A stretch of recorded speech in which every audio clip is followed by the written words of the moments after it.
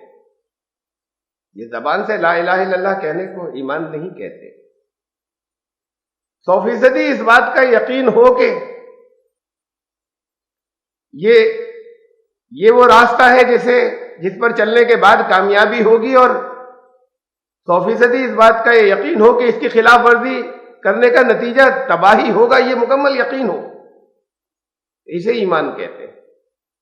تو یہ ایمان درمیان میں چلا گیا تھا، یہ جب غلط راستے کی طرف بڑھے تھے، یعنی وہ مکمل یقین چلا گیا تھا، اسی لیے بڑھے تھے. بڑھتے چلے جائیں تو ایمان ختم ہو گیا، اور اس یقین کو تھوڑا سا ہلا دیا تھا شیطان نے وسوسوں سے، تو رک گئے ذرا سا چل کر، اور پھر توبہ کی اور واپس پلٹے. لیکن وہ یقین تو تھا اندر، وقتی طور پر ایک وقتی حملہ ہوا تھا. اب یہ ایمان واپس آتا ہے کہ توبہ کی اور پھر ایمان لائے، تو وہ توبہ کرنا ہی ایمان کی تجدید ہے، رینیول. ایمان لے آئے اور پھر اصلاح بھی کی، دوبارہ اس غلطی کو، یہ پورا عہد کہ اس غلط راستے پر دوبارہ نہیں آنا ہے، اور پھر صحیح راستے کی طرف چل پڑے. وہ ہیں وہ لوگ فاولئک یدخلون الجنہ، جو جنت میں داخل ہوں گے، منزل پر پہنچیں گے. جو غلط راستے پہ نکل کھڑے ہوئے اور واپس پلٹے نہیں، وہ کیسے پہنچیں گے منزل پر؟ جنت منزل ہے. وہ ہیں وہ لوگ جو جنت میں داخل ہوں گے. ولا یظلمون شیئا، اور بالکل ذرا سی بھی کسی کے ساتھ میں زیادتی نہیں ہوگی، کسی کو اس کے صحیح مقام سے ذرا سا بھی ڈسپلیس نہیں کیا جائے گا. یہ ظلم ہوتا ہے، اور اللہ کی طرف سے ظلم نہیں ہوگا. وہ ظلم نہیں کرتا کسی پر. وَلَٰكِنْ كَانُوا أَنفُسَهُمْ يَظْلِمُونَ، لوگ خود اپنی جانوں پر، اپنے نفسوں پر ظلم کر بیٹھتے ہیں. ذرا سا بھی ظلم نہیں ہوگا. اب جو راستے میں ادھر مڑے نہیں تھے، چلتے چلے جا رہے، تو منزل پر پہلے پہنچے نا، اور جو بھٹک گئے تھے اور اس کے بعد پھر احساس ہوا واپس آئے، وہ بات کو پہنچیں گے. اب آپ کسی جگہ جب پہنچ جاتے ہیں، کسی ٹرین میں پہنچے، بس میں پہنچے، کسی پروگرام میں پہنچے جہاں ابھی سیٹیں خالی ہیں، تو وہ جو سب سے اچھی نشستیں ہوتی ہیں، سب سے اچھی سیٹ ہوتی ہیں، وہ آپ کے لیے اویلیبل ہوتی ہیں، آکوپائی. بعد کو آنے والوں کو انفیریئر جگہ ملے گی، کم تر درجے کی ملے گی، وہ آکوپائی ہو گئی جو پہلے پہنچے تھے. یہی حالت یہاں پر بھی ہے کہ کچھ لوگ وہ ہوں گے کہ جو اونچے مقامات پر ہوں گے. یہ درمیان میں بالکل نہیں بھٹکے تھے، کم بھٹکے تھے. جو زیادہ بھٹکے تھے وہ واپس ہوئے. ان کو وہ جو بہتر، جو اونچے مقامات تھے، جو بہتر سیٹیں تھیں، نشستیں تھیں، اب وہ ان کے لیے نہیں اویلیبل. ہاں منزل پر پہنچ گئے. ظلم نہیں ہوگا. اب یہ بھی ظلم ہو جائے گا کہ دونوں کو برابر رکھا جائے. تو کچھ وہ ہوں گے جو اونچے درجات والے ہوں گے، اور بہرحال منزل پر پہنچ گئے بعد میں پہنچنے والے. وہ اونچے درجات والے وہ تو خالی نہیں ہوں گے، بھر چکے ہوں گے. کسی کے ساتھ ظلم نہیں ہوگا، جو جیسا ہوگا ویسا بدلہ ملے گا. جنات عدن التی وعد الرحمن عبادہ بالغیب، یہ جنتیں جمع میں ہے، دیکھ پلیورل. جہنم کی کہیں جمع نہیں آئی. جہنم کوئی ایک مقام ہے جہاں کراؤڈ ہے، جہاں سب کو ٹھونسا گیا ہے اور بھرا گیا ہے. اور جنتوں کی وشالتا، جنتوں کی وسعتیں بے پناہ ہیں، اور بہت بڑی تعداد کے اندر ہے، ایسے جیسے ہر ایک کو الگ الگ الاٹ کر دی گئی. الاٹ کر دینے کا یہ مطلب نہیں کہ آپ اس پورے جیسے کوئی پلانٹس ہوں، کوئی ایسے کہ جہاں وہ کنڈیشنز ہوں کہ جہاں پانی ہو، باغات ہو، اور کسی کو کچھ کمتر درجے کا ہو، کسی کو زیادہ، جہاں پر آرام آسائش ہے وہ الاٹ ہو گیا. تو یہ نہیں کہ وہ تنہائی کی زندگی ہوگی، تو کمیونیکیٹ کر سکیں گے، ایک دوسرے کو وزٹ کریں گے، ایک دوسرے کے یہاں جا آ سکیں گے. یہ جنتیں وہ جو ہمیشہ کی ہوں گی. التی وعد الرحمن عبادہ بالغیب، جس کا وعدہ رحمان نے کیا. اللہ رب بھی لا سکتے تھے، اللہ بھی ہو سکتا تھا. وعد اللہ وعد الرحمن، وہ جس کی رحمت بے پناہ ہے، یہ اس کا وعدہ تھا ان لوگوں کے لیے. عبادہ بالغیب، اپنے ان بندوں کے لیے وعدہ ہے، لیکن وہ وعدہ اس نے غیب میں رکھا ہے، نظروں کے سامنے نہیں ہے. مستقبل کی چیز ایک کیریئر ہے. بتایا گیا اسٹوڈنٹ کو کہ تم اگر ادھر ادھر نہیں بھٹکے، جو تمہارا گول ہے اس کے لیے لگاتار سنسیئر رہے. ہے اس کی بھی درمیان میں گنجائشیں ہیں کہ تھوڑا سا وقت درمیان میں انٹرٹینمنٹ میں لگا لے. اس کی کچھ لمٹس ہیں، لمیٹیشنز ہیں، حدود ہیں. وہ حدیں اگر کراس کر جائے تو پھر وہ جو اس کا ٹارگٹ ہے وہ منزل اس میں نہیں پہنچتا. لیکن وہ ٹارگٹ اور منزل، وہ جو آگے کی کامیابی ہے اس طالب علم کی، اس اسٹوڈنٹ کی، وہ غیب میں ہے. اس سے اس بات کا وعدہ ہے کہ تمہیں ملنا ہے. اگر تم لگاتار اس کے لیے مسلسل انہی لمٹس کے اندر کوشش کرتے رہے، انہی حدود کے اندر جو بتا دی گئی ہیں. وعدہ وہ آگے ہے، مستقبل میں وہ نظر نہیں آ رہا، وہ بتایا گیا ہے. ایسے ہی جنتوں کا وعدہ ہے غیب میں، وہ مستقبل میں ہے. انہو کان وعدہ ماتیہ، لیکن اللہ کا وعدہ ایسا ہے کہ جو لازمی حاصل ہوگا. یہ اللہ کا وعدہ ہے. ماتیہ یہ مادہ ہے عطا، جیسے عطا یاتی، عطا آنا. اس کا وعدہ آ کر رہے گا. وعدہ آتا کیسے ہے؟ جنت کا وعدہ ہے تو جنت آئے گی یا جنت جائیں گے؟ اللہ کا وعدہ جو جنت کا ہے وہ آئے گا ضرور، آیا ہوا سمجھو. آپ یہاں سے دہلی کے لیے جا رہے ہیں، ٹرین میں بیٹھے، اب درمیان میں سوال کرتے کیا غازی آباد آ گیا؟ تو غازی آباد کبھی نہیں آتا. آپ غازی آباد پہنچتے ہوئے یا غازی آباد آتا ہے؟ یہ ہماری بولی کے الفاظ ہیں. اور قرآن بڑی فطری ادبی زبان کے اندر نازل ہوا ہے. اللہ کا وعدہ آنے کا مطلب یہ کہ جو وعدہ کیا گیا وہاں آپ پہنچ جائیں گے. وہ شہر آپ کے پاس نہیں آتا، آپ ان شہروں تک پہنچتے ہیں تو کہتے ہیں اب دہلی آ گیا. تو دہلی نہیں آتا، آپ دہلی پہنچتے ہیں. اللہ کا وعدہ آ جائے تو اللہ نے جن جنتوں کا وعدہ کیا ہے پھر وہاں آپ پہنچ جائیں گے، داخل ہو جائیں گے. وہ وعدہ اللہ کا ہے اور اللہ کا وعدہ سچا ہے، لیکن آپ پہنچیں گے جب صحیح راستے پہ جا رہے ہوں گے، منزل صحیح ہوگی. وہ وعدہ ان کے لیے نہیں ہے کہ جو غلط ٹرین میں بیٹھ گئے، چاہے نیتیں جتنی اچھی تھی. اگر ٹرین میں بیٹھ گئے لکھنؤ جانے والی تو پھر دلی نہیں پہنچیں گے. چاہے وچار، چاہے ذہن کے اندر خیالات جتنے بھی زیادہ دلی کے تھے. یہ غلط ہے کہ منزل تک سب پہنچ رہے ہیں الگ الگ راستوں سے. یہ دھوکہ دیا گیا ہے سلانے کے لیے کہ منزل ایک ہے، سب وہاں پہنچ رہے ہیں. کچھ راستے ایسے بھی ہیں جو وہاں نہیں پہنچ رہے، کچھ راستے مشکل سے پہنچ رہے ہیں. جو سیدھا ہے وہ شارٹیسٹ ہے، صراط مستقیم.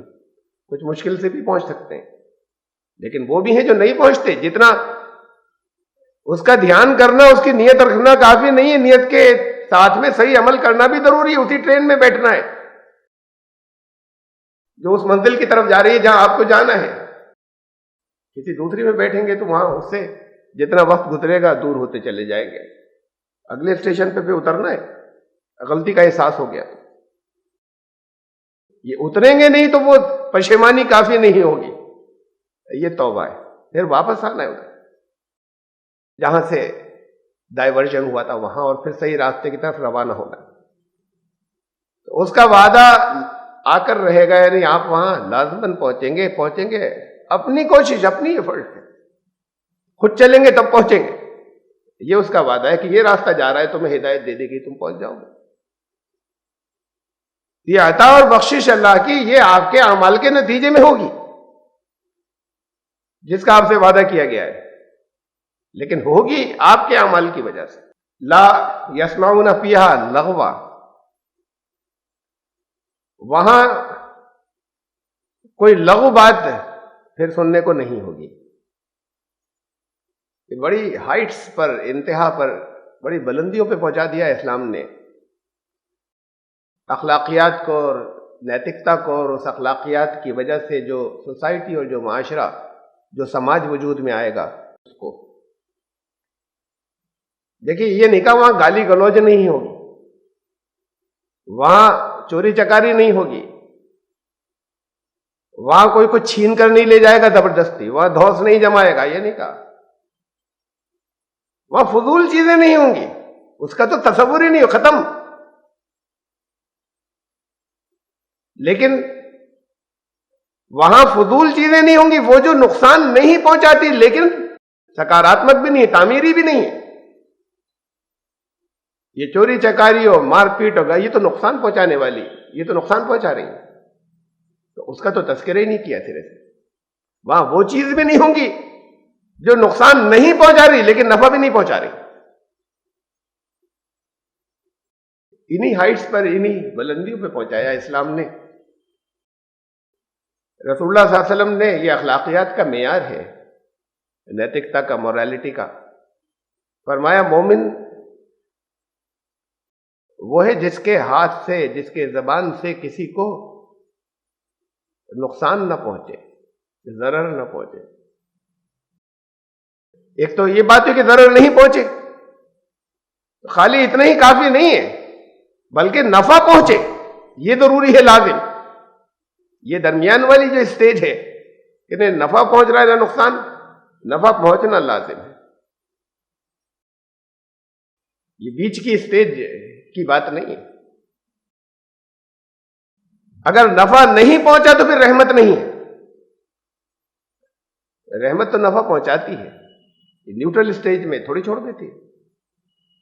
وہ ہے مومن، وہ ہے جس سے رحمت ظاہر ہو، رحمت اس سے چاروں طرف پھیل رہی ہو، ایمان لانے والا وہ ہے۔ وہاں وہ سماج ہوگا، وہ معاشرہ ہوگا جنت میں کہ جہاں کچھ بھی لغو الفضول کچھ نہیں ہوگا، بیٹھے ہوئے کھا پی رہے ہیں۔ تو اگر خالی بیٹھے ہوں کھا پی رہے ہیں تو یہ بھی فضول، کھانے کو مل رہا ہے، کچھ ضرورت کا سامان سارا موجود ہے، یہ بھی فضول ہے بالکل، لغو تو کچھ ہوگا ہی نہیں ہو۔ تو پہلے تو یہ بتایا کہ یہ لغو نہیں ہوگا، سب کچھ ایسا ہوگا جو کارآمد ہوگا، جہاں کسی مقصد کے حصول کے اندر لوگ لگے ہوں گے، جہاں ادیش کی پراپتی کے لیے آگے بڑھتے ہوئے ہوں گے۔ کام وہاں بھی کرنا ہوگا، عمل وہاں بھی کرنے ہوں گے۔ فرق یہ ہے کہ جیسے یہاں، جیسے میں نے کہا نا، کرنے ہوں گے، کر رہے ہوں گے، یہاں کرنے پڑیں گے۔ وہی لوگ پہنچیں گے جو کر رہے ہوں گے، وہاں پڑھیں گے کا سوال نہیں۔ عمل کی نیچر الگ ہوگی، اس کی نوعیت الگ ہوگی اعمال کی۔ اعمال کی یہ جو ہمارے یہاں تصور ہے کہ وہ یہ تو ہے دار العمل اور وہ ہے دار الجزا، یہاں عمل کر رہے ہیں وہاں بدلہ ملنا ہے، یہ کنٹینیوس پروسیس ہے۔ جو عمل یہاں کر رہے ہیں اس کا بدلہ وہاں ملنا ہے، وہاں پہ بھی عمل جاری ہے، اور اس کے نتیجے میں مقامات بڑھتے چلے جائیں گے، آگے بڑھتے چلے جائیں گے۔ عمل تو جاری ہے، عمل کی نیچر الگ ہے۔ کس لیے اللہ نے، مقصد کیا تھا، وجود کیوں بخشا تھا؟ بندے بن کر رہے ہیں، یہ مقصد اللہ کا نہیں تھا، یہ آپ کا مقصد تھا کہ اسے اپنا مقصد بنا لو، کہ بندگی کی زندگی گزارنا. جسے بندگی کی حاجت نہیں ہے اس کا یہ مقصد نہیں تھا کہ وہ بندگی کے لیے پیدا کر دے. یہ اس نے بتایا تھا کہ بندگی کو اپنا مقصد بنا لینا. اس کا مقصد کیا تھا؟ اس کی معرفت حاصل ہونا. جو یہاں پر ان مادی حجابات کے یہ جو بھوتک آورن ہیں، یہ میٹیریل، یہ ہنڈرنسز ہیں، ان کے ساتھ نہیں یہ مقام حاصل ہوتا، اس کی معرفت. وہاں کا اصل کام یہ ہے. اپنے کام میں لگے ہوں گے، یہ فضول نہیں بیٹھے ہوں گے، لغو وہاں پر کچھ بھی نہیں ہے. دیکھیے لغو کے بارے میں پھر میں دوسری جگہ دکھاؤں قرآن شریف میں. کامیاب کون ہے؟ سورہ مؤمنون کی یہ پہلی 3 آیات ہیں. قد افلح المؤمنون، ایمان لانے والے وہ جنہیں مکمل یقین ہے قانون کی سچائی کا، کہ اس پر عمل کرنے میں جو بتا دیا گیا راستہ، اس پر عمل کرنے میں لازماً کامیابی ہے، وہ کامیاب ہو جائیں گے، منزل پر پہنچ جائیں گے. اور پرانے عربوں کی زبان میں کہیں جن کی زبان سے یہ لفظ فلاح آیا، جس کا مطلب ہم کامیابی کہتے ہیں، تو وہ ان کی کھیتیاں پک جائیں گی. کھیتی ایسی تھوڑی پک جاتی ہے، کھیتی کے لیے محنت کرنی ہوتی ہے اور صحیح ڈائریکشن میں کرنی ہوتی ہے، صحیح سمت میں کرنی ہوتی ہے. فلاح عربی میں کسان کو کہتے ہیں. وہاں ریگستان میں کسی کی کھیتی کا پک جانا بہت بڑی بات ہوتی تھی، بہت بڑی کامیابی. اب تمام سال اس کا سکون سے گزرے گا، اور ایک کھیتی برباد ہوگی تو پورا سال برباد ہو گیا. آپ کی طرح 3 کھیتیاں تھوڑی ہوتی، اور وہ بھی ہر ایک کی نہیں پکتی. تو پھر ان کی اس زبان سے ہی اس لفظ کا مطلب کامیابی ہوا تھا. تو وہ ایمان لانے والے جو ہیں وہ اپنی محنتوں کا پھل پالیں گے. الذین هم فی صلاتہم خاشعون. اب دیکھیں پھر یہ خالی یہ نماز نہیں ہے، جو وہ نظام ہے، اس نظام کے اندر اپنے سر جھکاتے ہوئے، بڑی عاجزی اختیار کرتے ہوئے اس کی تکمیل کے اندر، اس کو مکمل کرنے کے اندر لگے ہوں گے، وہ کامیاب ہوں گے لگاتار. والذین هم عن اللغو معرضون. کامیاب ہونے والے وہ ہوں گے جو لغو سے بچیں گے، فضول سے بچیں گے. اچھا پھر وہی اسٹوڈنٹ جس کی میں نے ابھی مثال دی تھی، نہیں جاتا ادھر ادھر ان چیزوں کے اندر جو نقصان پہنچانے والی ہیں، لیکن اگر فضول وقت ضائع کر رہا ہے، کچھ نہیں کر رہا جو اس کو کرنا تھا، جن اسٹڈیز کے اندر لگنا تھا وہ نہیں کر رہا، ویسٹ کر رہے ٹائم، خالی بیٹھے فضول، وہ بھی نہیں پہنچیں گے منزل. اصل میں اسے لفظ پر ہے لازم ہے وہاں جنت کے جنتی معاشرے کے حصول کے لیے، جنت میں پہنچنے کے لیے، چاہے اس دنیا میں جنتی سماج میں کو بنانا ہو اور اس کے اندر پہنچنا ہو، اس کا نرمان کرنا ہو، اور چاہے وہ اس دنیا کے بعد والی جنت ہو. صرف وہ چیزیں نہیں، ان سے ہی نہیں بچنا جو سامنے سے لازماً نقصان پہنچانے والی ہے، ان سے بھی بچنا ہے کہ جو اس کے بیچ کی ہیں، جو فضول ہیں، جو بیکار ہیں. یہ وہ چیزیں ہیں کہ وہاں پر نہیں ہوں گی. یہ لغو نام کی کوئی چیز وہاں نہیں ہوگی، وہاں صرف کریٹیوٹی ہوگی. جس مقصد کے لیے وہ مقصد کے معرفت الہی کا، وہ جنت اس دنیا کے بعد والی، اس میں لگے ہوں گے. اور یہاں دنیا کی جنت بھی انہی لوگوں کو حاصل ہوگی. وہ سوسائٹی اور سماج ایسے ہی بنے گا جو لغو سے بچیں گے، فضول وقت ضائع نہیں کریں گے. اللہ سلامہ، سلامتی ہی سلامتی ہوگی. سلامتی، پیس، شانتی. یہ پیس، شانتی، سلامتی، پیس کسے کہتے ہیں یا شانتی کیا ہے، سلامتی کیا ہے؟ کہیں جانا ہے آپ کو، راستے میں کوئی حملہ کرنے والا نہیں، کوئی رکاوٹیں نہیں، لیکن جانا ہوگا، رکاوٹیں نہیں ہیں. یہ رکاوٹیں راستے میں حملہ کرنے والے اگر گھر بیٹھے ہوئے ہیں اور جا نہیں رہے کہیں تو ہوں گے وہاں پر راستے کے اندر نقصان پہنچانے والے. ہمیں تو نقصان نہیں پہنچا رہے, ہم گھر بیٹھے ہوئے ہیں. یہ گھر خالی جو بیٹھے ہوئے ان کی کوئی منزل نہیں ہے. جو منزل پر جانے والے ہوں گے ان کے لیے ہے وہ درمیان میں نقصان پہنچانے والے کہ وہاں جنت کے معاشرے میں نہیں ہوں گے. تو سلامتی اصل میں ہے ہی وہ چیز جس میں کچھ کرنے والا ہو, وہیں پر سلامتی کی ضرورت ہے. کہیں پہنچنے والا ہو, کچھ ایفرٹس کرنے والا ہو. یہ گھر میں بیٹھا ہے کہ ہم بالکل سلامت ہیں, تم منزل پر نہیں پہنچ رہے, ہاں تمہارے اوپر کوئی حملہ نہیں کر رہا, گھر میں بیٹھے سرکشا میں ہے. تو خالی سرکشا کا یہ مطلب نہیں ہے, حفاظت کا یہ مطلب نہیں ہے کہ چھپے بیٹھے یہیں پر کچھ کر نہیں رہے, ہمیں کوئی نقصان نہیں پہنچا سکتا, ہم تو گھر میں ہیں. پھر جہاں پہنچنا تھا نہیں جا رہے ہیں آپ, نقصان تو خود اپنے آپ کو پہنچا رہے ہیں. تو جب یہ کہہ دیا گیا جنت کے معاشرے کے لیے لا خوف علیہم ولا ہم یحزنون, وہاں نہ خوف ہوگا نہ غم ہوگا, وہاں کچھ کرنا ہوگا, اس راستے میں کوئی نقصان پہنچانے والے نہیں ہوں گے. کسی ایک جگہ خالی بیٹھ کر کھا رہے ہیں, نہ خوف ہوگا نہ غم, تو یہ تو بیکار, یہ لغو زندگی. منزل پر وہ وہاں پر جو کرنا ہے, اب اس کی نیچر کیا ہے ہم نہیں جانتے.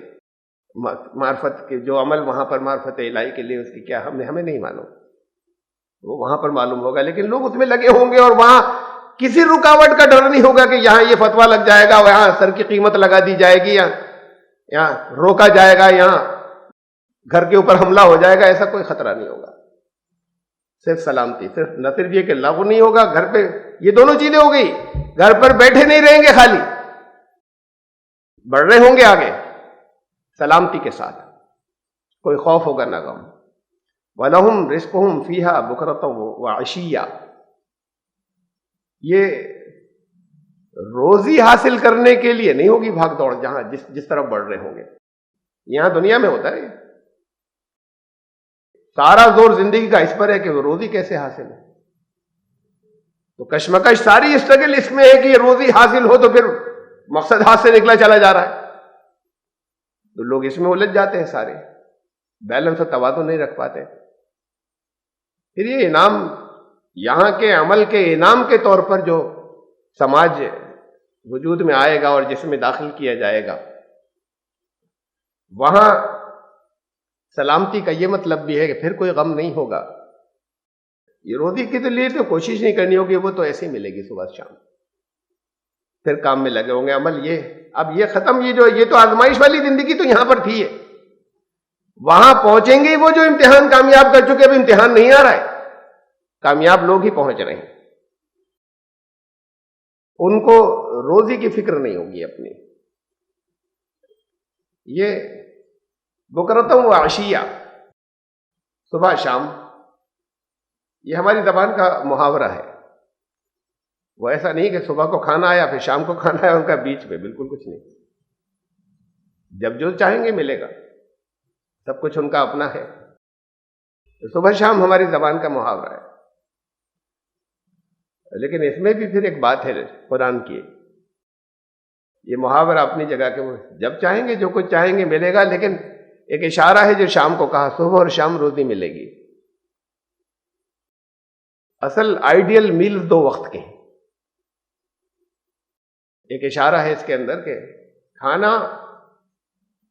جو آئیڈیلی ہے وہ 2 وقت کا ہے.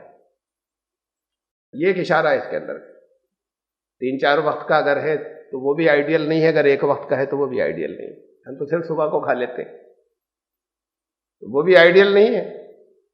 اور دن میں 4 دفعہ کھانا بھی آئیڈیل نہیں. یہ الگ الفاظ میں اشارہ ہے. بہرحال ان کے لیے روزی ہر وقت وہاں مہیا رہے گی. ان کو سلامتی کے ساتھ میں. دیکھیے جنت کے معاشرے کے لیے سورہ طٰہٰ کی آیت ہے آپ کے سامنے. تو ان لک اللہ تجوع فیہا ولا تعریٰ. حضرت آدم علیہ السلام کو جب بھیجا کہ تم جاؤ جنت میں, تو فرمایا ان سے کہ وہاں بھوک نہیں ستائے گی تمہیں, اور وہاں یہ فکر نہیں ہوگی کہ ہم تن کیسے ڈھکیں. اور جہاں جا رہے ہو وہ رہنے کی جگہ تو ہے ہی, ٹھکانہ, یہ تینوں چیزیں ہو گئی, روٹی کپڑا اور مکان. جو بنیادی ضرورتیں. مکان پر تو بھیجا جا رہا ہے, مکان فراہم ہو رہا ہے, اس مکان میں بھوک نہیں ہوگی اور اس مکان میں کپڑوں کی فکر نہیں ہوگی. تو جنت وہ معاشرہ ہے, وہ سوسائٹی ہے, وہ سماج ہے کہ جہاں وہ ہے جنت, کہ جہاں بھوک نہیں ہو اور جہاں لوگوں کو ان 3 چیزوں کی فکر نہ ہو, روٹی, کپڑا اور مکان. یہاں پر ہے لوگوں کو فکر. یہاں بھی جنت بن سکتی ہے اگر یہ فکر ختم ہو جائے تو. وہ معاشرہ پھر جنت کا معاشرہ ہوگا. اسلام نے وہی معاشرہ, وہی سماج بنانے کے اصول دیے تھے. وہ لمٹ مقرر کی تھی, وہ حد مقرر کی تھی ان لوگوں کے لیے جن کے پاس کمانے کے ذریعے زیادہ ہیں. ان کے لیے ایک حد مقرر کی تھی کہ اس حد کے اوپر پہنچنے کے بعد تمہیں اپنی آمدنی کو, انکم کو بھی اور مال کو بھی, کیپٹل کو بھی شیئر کرنا ہوگا. ان لوگوں سے شیئر کر ان لوگوں تک پہنچانا ہوگا جن کے پاس نہیں ہے. تو بھوک نہیں بچے گی پھر. وہ معاشرہ, وہ سماج بن جانا چاہیے اگر ایسا ہو رہا ہے. تو اس کا مطلب نہیں ہو رہا, نہیں پہنچایا جا رہا. جن کو پہنچنا چاہیے تھا حق, ان کو نہیں پہنچایا جا رہا, کہیں بیچ میں ضائع ہو رہا ہے. وہ اگر پہنچے گا تو بھوک اور یہ فکر لوگوں کی روٹی, کپڑے اور مکان کی ختم ہو جائے گی. 25,000 کروڑ روپے ہندوستان میں زکوٰۃ آ رہی ہے. زکوٰۃ کا روپیہ ہندوستان میں اتنا آ رہا ہے, ایک اندازہ لگایا گیا ہے, جن لوگوں ماہرین نے ایک اندازہ دیا ہے. زکوٰۃ وہ سارے لوگ جو زکوٰۃ کے مستحق ہیں زکوٰۃ ادا نہیں کرتے. بہت بڑی تعداد نہیں کرتی زکوٰۃ ادا, جن کو زکوٰۃ ادا کرنی چاہیے. جو کرتے ہیں, اور ہندوستان کے اندر دوسری کمیونٹی سے فائنینشلی مسلمان پیچھے ہیں, معاشی طور پر ان دوسروں سے پچھڑے ہوئے, اور پھر ان میں سے بھی جو خوشحال ہیں وہ بہت بڑی تعداد زکوٰۃ نہیں دے رہی. پھر کتنا سا بچا؟ وہ جو تھوڑا سا بچا وہ اتنا ہے, 25,000 کروڑ روپے. یہ 25,000 کروڑ روپے اگر ہر سال وہاں خرچ ہو جائیں جہاں کہے گئے تھے, تو مسلمانوں میں کوئی غریب, ہندوستان کے مسلمانوں میں کوئی غریب نہیں بچے گا. زکوٰۃ لینے والا نہیں بچے گا. 10 سال نہیں لگیں گے اس کے اندر, غریبی ریکھا سے سب اوپر ہو جائیں گے. اور غریبی ریکھا وہ نہیں جو جس کا ہندوستانی سرکار, انڈین گورنمنٹ اعلان کرتی ہے, وہ غریبی ریکھا نہیں. اسلام نے تو غریبی ریکھا بہت اوپر رکھی تھی. اپنی ساری ضروریات پورا کرنے کے بعد, کھانے پینے اور کپڑے کی ضروریات پورا کرنے کے بعد بھی اتنا کیپٹل اور اتنا سرمایہ تو ہو جو 7.5 تولے سونے کی قیمت کا ہو. اگر اتنا بھی نہیں ہے تو غریب ہے. اس سے اوپر اٹھنا ہے,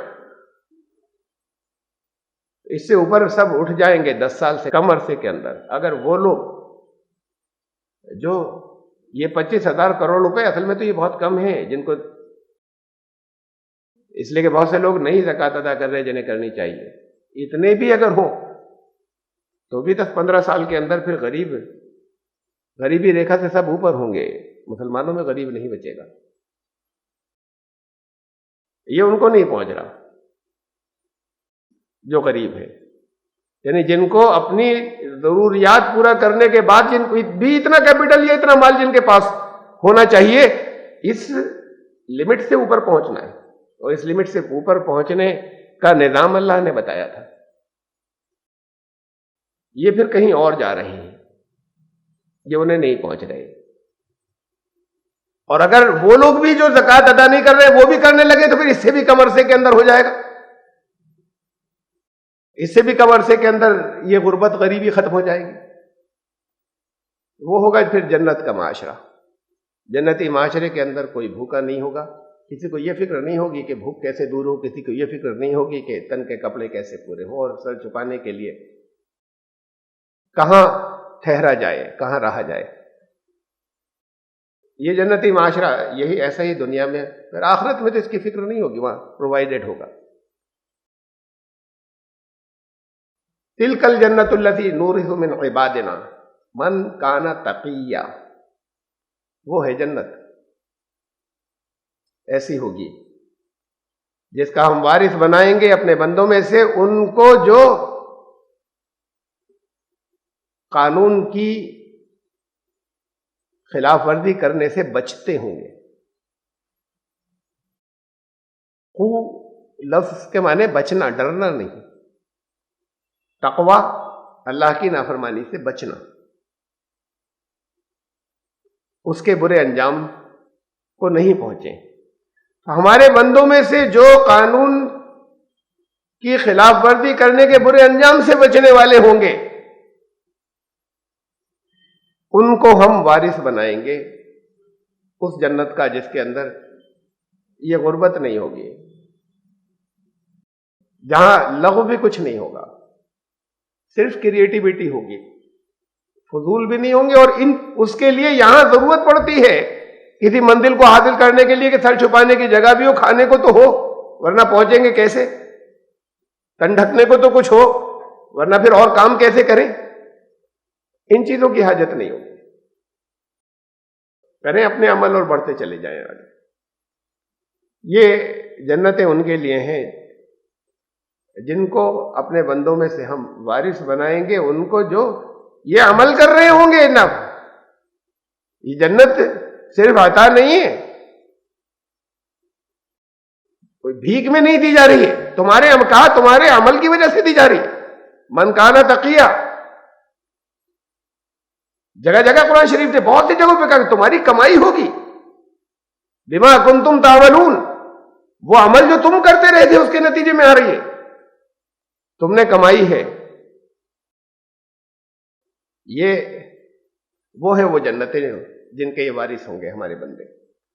عبادنا، ہمارے بندے، بڑا ایک اپنے پن کی بات ہے. ہمارے بندے اس کے وہ جو واقعی اس کے آگے جھک گئے، وہ جو ہمیشہ اکڑتے رہے، وہ بندے کہاں ہوئے؟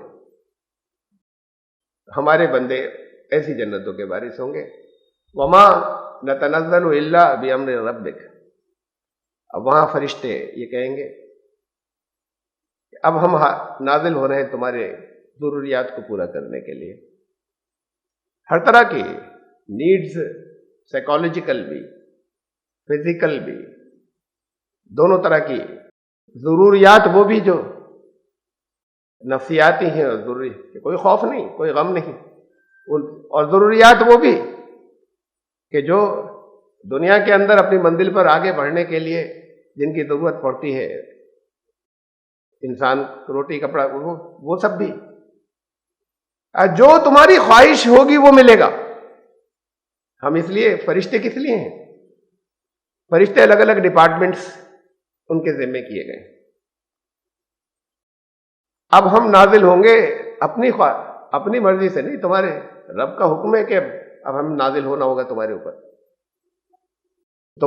تمہارے مددگار بننا ہوگا. کہا قرآن شریف میں سورہ حامیم السجدہ، سورہ فصلت بھی کہتے ہیں. ان الذین قالوا ربنا اللہ، جنہوں نے کہا کہ اللہ ہمارا رب ہے. تو کہا کا مطلب یہ نہیں ہے خالی منہ سے کہا. ثم استقاموا، بڑی آزمائشیں آئیں گی، وہ منزلیں آئیں گی جہاں ہلا دیا جائے گا. قرآن شریف نے کہا ہے دوسری جگہوں پہ زلزلہ ڈال دیا جائے گا، اور زلزلو، لیکن اس اسٹیج تک جتنا آپ برداشت کر سکتے ہیں. لا یکلف اللہ نفسا الا وسعها، اللہ کسی کی وسعت اور طاقت سے زیادہ کا مکلف اسے نہیں کرتا، اس کا بوجھ نہیں ڈالتا. امتحان کسی کی امتحان پاس کرنے کی صلاحیت سے زیادہ نہیں ہوتا. یہ کم ہمت لوگ ہیں جو ڈراپ کر جاتے ہیں، صلاحیت ہوتی ہے ان میں، لیکن ہماری طاقت سے زیادہ اللہ نے بوجھ ڈال دیا. یہ الزام اللہ کے اوپر دے رہے، سوسائڈ کر لیا یا اپنے آپ کو خود تباہ کر لیا، وہ بھی سوسائڈ ہے. یہی زندگی میں رہتے ہوئے وہ نیند کی گولیاں تو نہیں کھائیں، پستول تو نہیں رکھا، نہیں چلایا اپنے اوپر، لیکن یہیں پر رہتے ہوئے اب خودکشی، سانسیں آ رہی ہیں اور خودکشی ہو گئی، وہ ہاتھ پاؤں چھوڑ دیے، یہ بھی خود سوسائڈ ہے۔ اللہ نے کہا کہ ہم کسی کی صلاحیت جتنی اس کی کیپیبلٹی ہوتی ہے اس سے زیادہ امتحان اس سے آگے ہمارا نہیں بڑھتا، تو یہ نا امیدی ہے کہ تم یہ سمجھ رہے ہو کہ اس سے زیادہ اللہ نے ڈال دیا بوجھ، جتنے کو ہم اٹھا سکتے تھے، جتنا اٹھا سکتے تھے اس سے آگے نہیں ڈالا ہے، لیکن اتنا آپ کی آخری لمٹ تک تو کسا جائے گا، جو آخری حد ہے وہاں تک تو ٹائٹ کیا جائے گا، یہ ہے امتحان، اور پھر اس کو کوالیفائی کریں گے۔ کہ جو لوگ کہ اللہ ہمارا رب ہے، اس کے اوپر استقامت اختیار کریں گے، اس کے اوپر پورے طریقے سے جمع ہوں گے، ہلیں گے نہیں، پھر ہلانے والے بہت ہوں گے۔ تتنزل علیہم الملائکہ، پھر ملائکہ کا نزول ہوگا ان پر، فرشتے نازل ہوں گے۔ فرشتے وہی لانے والے انبیاء پر نازل ہوتے تھے، فرشتے ان کے نازل ہونے کا ان کو علم ہوتا تھا یا احساس ہوتا تھا؟ یہ علم احساس تو پیدا کیجیے، آپ کو بھی احساس ہوگا، لیکن فرشتے اس اسٹیج پر ان پر نازل ہوں گے۔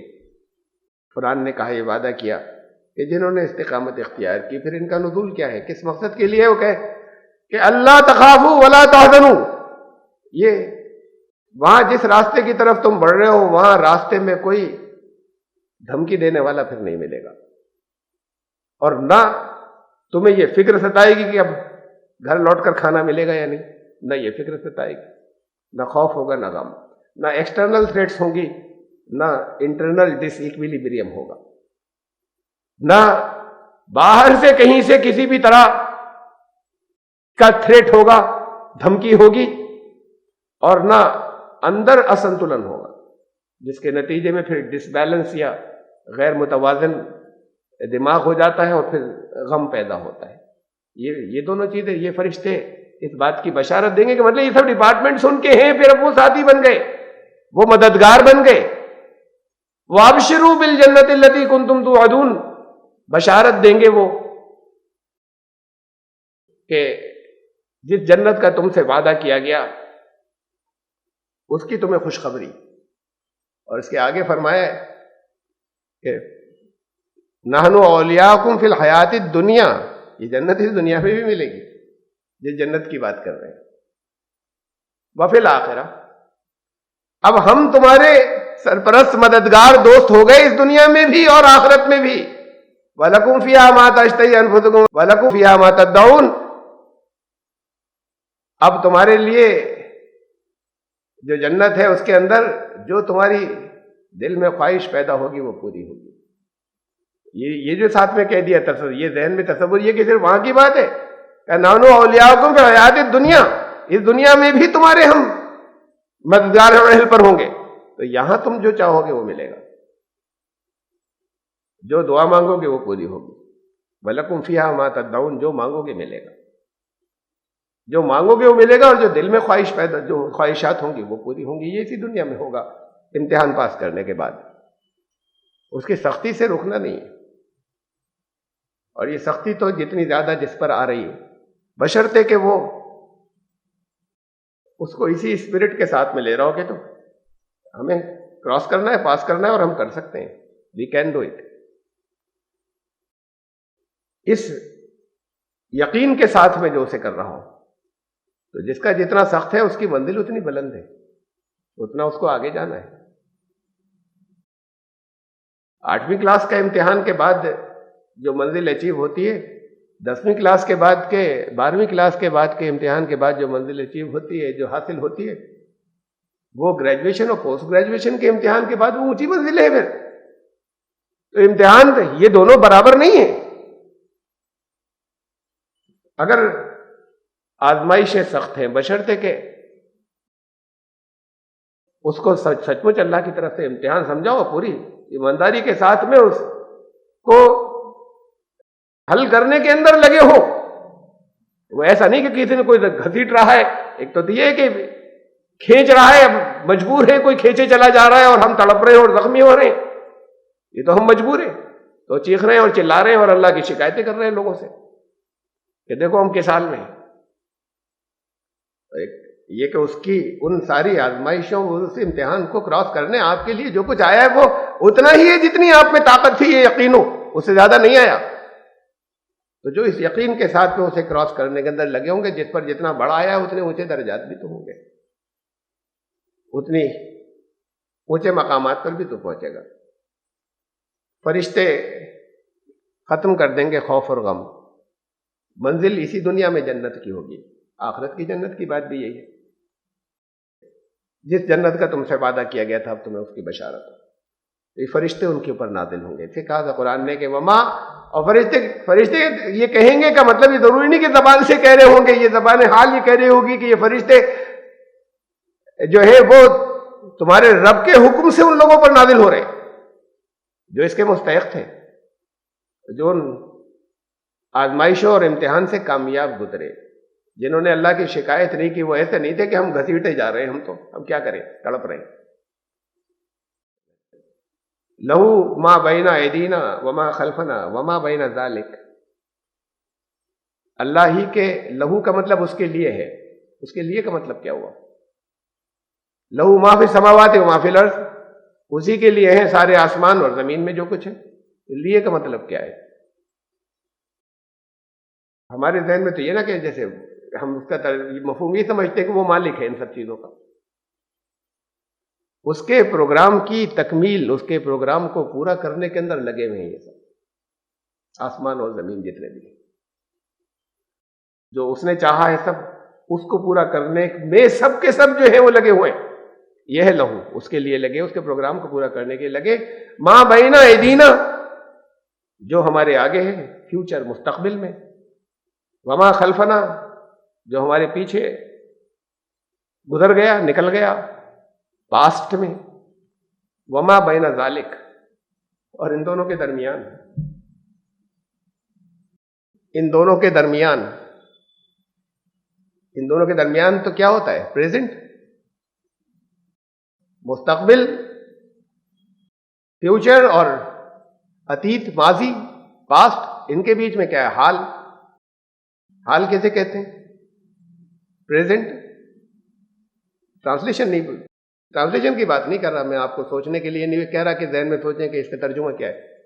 میں کہہ رہا ہوں کہ حال کیسے کہتے ہیں؟ آپ کہہ دیں گے پریزنٹ، ورتمان۔ ورتمان کیسے کہتے ہیں؟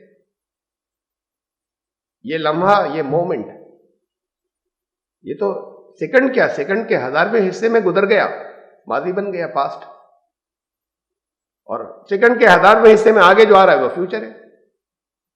تو حال تو کوئی ہے ہی نہیں، پریزنٹ تو کچھ ہے ہی نہیں۔ ابھی تو آپ ایک سیکنڈ کی بات سوچیں، ایک سیکنڈ بعد جو کچھ ہوگا وہ مستقبل ہے، اور ایک سیکنڈ پہلے جو کچھ تھا وہ گزر چکا، وہ ماضی تھا۔ تو حال کتنا ہوا؟ ایک سیکنڈ کا، ایک سیکنڈ کا نہیں، آپ سیکنڈ کا 100واں حصہ، سیکنڈ کا 1000واں حصہ بھی، آگے جو آنے والا ہے وہ مستقبل، وہ، اور پیچھے جو آنے والا ہے وہ اتیت، ماضی، پیچھے جو گزر گیا نکل گیا سیکنڈ کے 1000ویں حصے سے اب سے پہلے، وہ تو پھر حال کدھر ہے؟ ورتمان تو کچھ ہے ہی نہیں۔ جب ٹھہر نہیں رہی زندگی، لگاتار تسلسل جس پہ چلے جا رہے ہیں، وہاں ورتمان اور حال کچھ نہیں ہے۔ وہاں یا تو وہ ہے جو آپ نے پیچھے چھوڑ دیا، یا وہ ہے جو آگے آنے والا ہے۔ درمیان میں تو کسی جگہ ٹھہر ہی نہیں رہے، ٹھہریں گے تو وہ پھر حال ہوگا یا ورتمان ہوگا، یا تو قرآن نے نہیں کہا حال، کہا وما بین ذالک، وہ جو آگے آنے والا ہے، وہ جو گزر گیا، اور جو ان کے درمیان، یہ سب اللہ ہی کے اسکیم، یوجنا، منصوبے کو پورا کرنے میں لگے ہیں، اور اللہ کے منصوبے کے تحت ہم اس اصولی کے تحت فرشتے جو ہیں کہنے کو نازل ہوں گے تمہارے اوپر، اگر تم مستقل مزاج رہے۔ وما کان ربک نسیا، تمہارے رب سے کہیں بھی بھول نہیں ہوتی، یہ تو سب کچھ ریکارڈ چل رہا ہے اس کے پاس۔ ایسا نہیں ہوگا کہ تم نے جو مومنٹ جس شکل جیسا بھی گزارا وہ کہیں تمہارا ضائع ہو گیا۔ جیسے کہا تھا پہلے، کہا تھا کہ کسی پر ظلم نہیں ہوگا، اسی کو ان بات میں کہا ظلم تو تب ہو، تو جان بوجھ کر نہیں ہوگا، بھولے سے بھی نہیں ہوگا، یا بھول ہو گئی یا ہو جاتی ہے ہم سے. اپریشیٹ کرنا کسی کی صلاحیتوں کو رہ گیا, بھائی معافی چاہتے ہیں آپ سے, ہو جاتی بھول, کرنا چاہیے تھا ہمیں. وہ اللہ کے یہاں بھول نہیں ہے, تو ملے گا, محنت کا پھل ملے گا. وما کان ربک نسیا, اس لیے کہ وہ تو یہ بڑا پرفیکٹ نظام ہے جو اللہ کا تمام اس کے تحت چل رہا ہے, اس کے منصوبے کو پورا کرنے کے لیے, اس میں اس کی بھول کا کوئی خانہ نہیں ہے. رب السماوات والارض وما بینہما, اب اسی کو مستقبل اور ماضی اور ان کے درمیان ایسے ہی قرآن نے جگہ جگہ یہ زبان استعمال کی, آسمانوں اور زمین اور اس کے درمیان جو کچھ ہے, ساری بلندیاں جو ہے وہ آسمان. یہ تو اسے قرآن نے سما کا مطلب خالی یہی نہیں کسی خاص حد کے اوپر پہنچنے کے بعد کوئی جو پہلا آسمان, ہر بلندی جو ہے وہ سما. آپ ذرا سا ہاتھ اوپر اٹھائیے, یہ بلند ہے, یہ اوپر ہے, پھر اس سے نیچے لے آئیے, یہ بھی اونچائی ہے, اور نیچے لے آئیے, یہ بھی اونچائی ہے. جیسے حال کی بات میں نے کہی تھی وہ کہیں نہیں, ایسی اونچائی اور اس سطح کے درمیان میں بھی کوئی چیز نہیں. ہر جگہ یا تو اونچائی ہے یا پھر آپ جس جگہ ہیں وہ جگہ ہے. اس سے ذرا سا بھی 1 انچ بھی اوپر اٹھے تو ہائٹ ہے. قرآن نے کہا اس کے درمیان جو کچھ ہے, آسمانوں اور زمین اور ان کے درمیان میں جو کچھ بھی ہے, ان دونوں کے, ان کے درمیان میں رب السما, ان سب کا رب ہے. ان کو روزی دینے والا ہے, ان کو پرورش کرنے والا ہے, ان کو پروان چڑھانے والا ہے, ان کو ایوالو کر, ان کے ایوولوشن, ان کا وکاس کرنے والا ہے. فاعبدہ, بندے اس کے بنو, تو اس کی بندگی کرو. واصطبر لعبادتہ, اور اس کی بندگی میں ثابت ڈٹے رہنا, اس کی بندگی پر قائم رہنا. یہ ہے اصل بات. ایک تو یہ کہا کہ بندے بنو, کرو بندگی, لیکن پھر کہا لیکن بندگی سے ہلنا مت. بہت کچھ ہے اس کے آسمانوں اور زمین میں جو کچھ ہے سب اسی کے پروگرام کی تکمیل کے لیے تو تمہارے اوپر ہوں گے فرشتے نازل, لیکن اس کی بندگی سے ہلنا نہیں ہے. پھر بندے بنو, بندگی سے ہلنا مت. حل تعلم لہ سمیہ, ایسا کوئی مالک, کسی مالک کو جانتے ہو؟ ہے کوئی ایسا مالک علم میں جو ماضی اور مستقبل اور اس کے بیچ میں جو کچھ ہے سب کچھ وہ جانتا ہے؟ اور آسمانوں اور زمین اور ان کے درمیان میں جو کچھ ہے اسی کے پروگرام کی تکمیل کے لیے سب لگے ہوئے ہیں. کوئی ایسا مالک, کسی ایسے مالک کو جانتے ہو تم؟ وہ ایک اکیلا ہے, وہی ہے, تو اسی کے بندے بنو. وَيَقُولُ الْإِنسَانُ إِذَا مَا مِتُّ لَسَوْفَ أُخْرَجُ حَيًّا, اس کے بعد انسان یہ کہتا ہے کہ جب ہم مر جائیں گے, اصل میں یہی چیز تو ہے نا, یہ یقین زبان سے تو کہتے ہیں سب مسلمان کہتے ہیں, ہاں یہ یقین ہے مرنے کے بعد کیا ہوگا, مرنے کے بعد ایسا ہوگا, پھر آپ اچھے لوگ جنت میں جائیں گے, برے لوگ, ہمارے ہر عمل ریکارڈ کیے جا رہے ہیں. لیکن یہ زبان سے کہتے ہیں, یہ دل میں یقین نہیں ہوتا. اس توبہ کر کے پلٹنا ہے, پھر سے ایمان لائیے, اس مکمل یقین تو پھر ادھر بڑھنے ہی نہیں دے گا غلط راستے کی طرف. تو پھر انسان یہ کہنے لگتا ہے, وہی نہیں جو کفر کر رہے ہیں, یہ آپ میں سے ہم میں سے ہم کہنے لگتے ہیں. کا مطلب یہ کہ ہم پھر عملاً ادھر چلنے لگتے کہ جیسے مرنے کے بعد دوبارہ پھر وہ زندگی جو واقعی اصل زندگی آنے والی ہے وہ اس کی کامیابیاں نظروں سے نکل جاتی ہیں.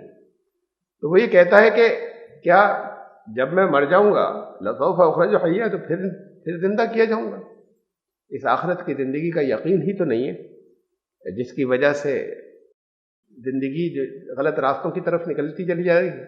زبان سے کہتے ہیں ہاں یقین ہے, یہ یقین نہیں ہے. تو یہ تو اصل میں ان کے لیے بھی, یہ انسان بھی, یہ بھی یہ کہتے ہیں کہ کیا جائیں گے دوبارہ, کیا ہم وہاں, اور وہ جو یقین نہیں رکھتے وہ کہتے ہیں کیا اس کے بعد پھر دوبارہ زندگی ہوگی, ایک نئی زندگی کے اندر ہوگی انٹری اور داخلہ مر جانے کے بعد.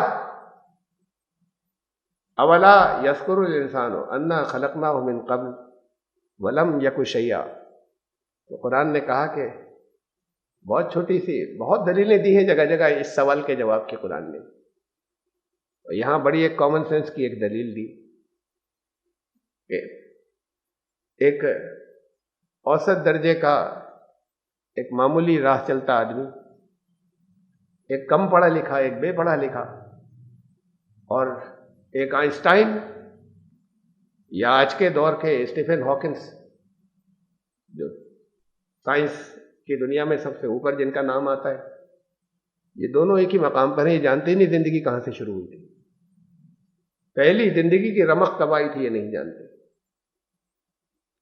یہ تو کہتے ہیں کہ ہم نہیں، ایسا کچھ نہیں تھا کہ اچانک کہیں سے آ گئی، یہ تو کہتے ہیں بہت سے منکرین، لیکن یہ نہیں بتا سکتے کہ کب آئی اور کہاں سے آئی، اور تم پیدا کر کے دکھا دو۔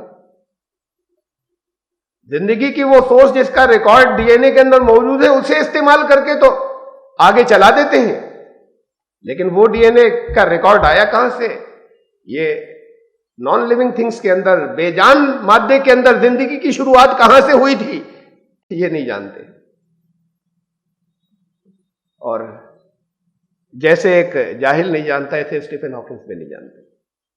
پھر کہنے آخری درجے کو یہ کہنے پر ان میں سے وہ تمام جو منکرین ہیں مجبور ہو جاتے ہیں کہ نہیں، ہم اللہ کو تو نہیں مانیں گے، گاڈ کو تو نہیں مانیں گے، کریٹر کچھ نہیں ہوتا، لیکن کوئی انٹیلیجنٹ ڈیزائن ہے۔ اب ورڈ ایک یہ نیا ہے انکار کرنے والوں کی زبان سے، انٹیلیجنٹ ڈیزائن، ایک ڈیزائن ایسا، ایک منصوبہ ایسا جس میں ذہانت ہے۔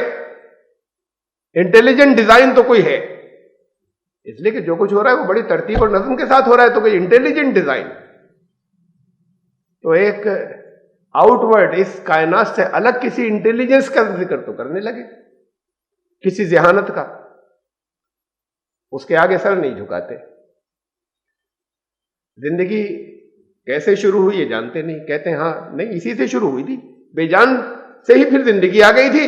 بے جان مادے میں کس اسٹیج پر کیسے زندگی داخل ہوئی تھی یہ نہ پہلے جانتے تھے، نہ آج جانتے ہیں، نہ بے پڑھا لکھا جانتا ہے، نہ سب سے دنیا کا قابل انسان جانتا ہے۔ تو قرآن نے کہا اتنا نہیں سوچتے، انسان اسی بات کو سمجھ لے، سوچ لے یہ کہ ہم نے اس سے پہلے تمہیں تخلیق کیا تھا، وَلَمْ يَكُ شَيْئًا، تم تھے ہی نہیں، تم کوئی شے نہیں تھے، اور اس کے بعد ہم لے آئے۔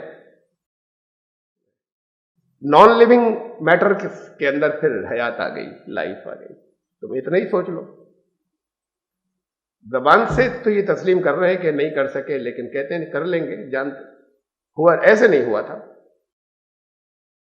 ترقی کی چاہے جتنی بلندیوں کے اوپر وگیان پہنچ گیا، لیکن وہ یہ نہیں جانتا کہ زندگی شروع کہاں سے ہو گئی، کیسے سے۔ تو قرآن نے کہا اسی بات کو سوچ لو۔ تو زندگی کی ابتدا کو بھی نہیں جانتے، بگننگ کو بھی نہیں جانتے۔ تم یہ کہہ رہے ہو کہ ہم نہیں کر سکیں گے، ہم نے تو کیا نا، ایسے ہی دوبارہ آج زندگی ہوگی۔ اور اصل میں تو وہ دوبارہ زندگی دینا بھی کیا، زندگی تو ایک مسلسل عمل ہے، یہاں سے گزر گئے، آگے پہنچ گئے، زندگی تو لائف تو رہی۔ یہ مادہ ہے جسے میٹر، جسے کہیں کلیکٹ کرنا یا ایک نئی شیپ دینا یا ایک نیا ایک جسم عطا کرنا، اس میں بات ہی کیا ہے؟ اصل مشکل تو اس مادے کو تو استعمال یہ یہاں کے دنیا کے لوگ بھی کرتے رہتے ہیں، اصل تو زندگی کو نہیں جانتے۔ وہ زندگی تو اس نے پہلے دی تھی، تمہارے سامنے گزری، وہ آگے جاری ہے۔ اس کو خالی کسی بھی وہاں کا چاہے مادہ ہو چاہے یہاں کا مادہ ہو، تو جسم تو دینا ہے، تو جسم دے دیا جائے گا، اتنا نہیں سمجھتے۔ پھر اس کے بندے بنو، اس کی بندگی پر ثابت قدم رہنا، مستقل مزاج رہنا، ڈٹے رہنا، ہلنا مت بندگی سے۔ اور امتحان جو آئے وہ کچھ لوگ تو چھوڑ کر بھاگ جاتے ہیں، اور چھوڑ کر نہیں بھی بھاگے تو ہاتھ پیر ڈھیلے کر دیے، اور ایسے سمجھ ہی رہے ہیں کہ اب تو ہم گھسیٹے جا رہے ہیں۔ ثابت قدم رہنا تمہارے لیے تمہاری طاقت کے برابر ہی آئے گا، اس سے زیادہ نہیں آئے گا۔ یہ یقین رکھنا کہ تمہارے اندر اتنی طاقت تھی جو کچھ دیا گیا ہے، اور پھر اس کے آگے اور بندگی، بندے بنے رہنا، بندگی کے تقاضے پورے کرنا، وہ ناشکری نہیں ہو کسی جگہ، تو پھر فرشتے نازل ہوں گے، وہ کامیابیاں ہوں گی تمہاری۔ یہ ہے جنت، یہ جنتی معاشرہ یہاں دنیا میں بھی وجود میں آیا ہے، پھر آئے گا، اور آخرت میں تو وہ معاشرہ سماج بنانا نہیں ہوگا، وہاں تو لوگ وہی پہنچیں گے جن سے سماج وہی بن جائے گا، وہاں سماج بنانا نہیں ہوگا، جنتی سماج۔ ہم آیت نمبر 67 تک پہنچے سورہ مریم کی، اور انشاءاللہ زندگی رہی آئندہ تو آیت نمبر 68 سے پھر دوبارہ شروع کریں گے۔